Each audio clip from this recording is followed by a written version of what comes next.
विषयाचा अभ्यास असणार आहे. तो अभ्यास कसा करायचा, तर वाचन हा तुमचा प्राथमिक स्रोत असेल. वाचन काय असेल, प्राथमिक स्रोत असेल आणि ऐकणं हा काय द्वितीय स्रोत असेल.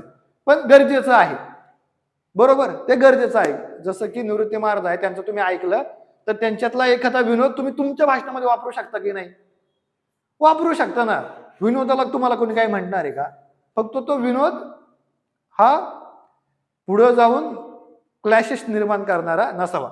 हे दोन गोष्टी लक्षात आल्या. भाषणाच्या अभ्यासामध्ये कसं अभ्यास करू शकता, एक तर तुम्ही वाचन करू शकता, त्यामुळं तुमचा अभ्यास असेल की किमान मी अर्धा तास वाचायला सुरुवात करा.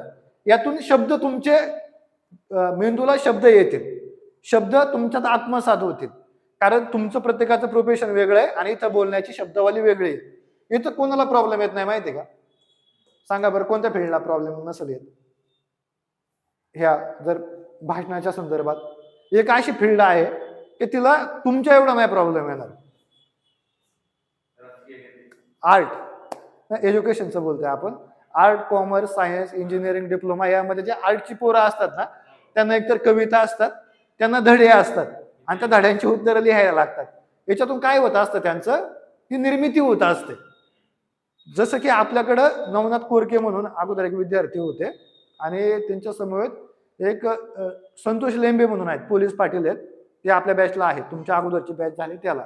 ते आर्टचे विद्यार्थी आहेत. तर त्यांना कोणत्या विषयावरती जर म्हटलं ना की बोला, तर ते डायरेक्टली बोलतात. का, तर ते आर्टचे विद्यार्थी आहेत, त्यांच्याकडून हा विषय घेतलेला आहे, तर तुम्हाला अभ्यास करावा लागेल. ओके.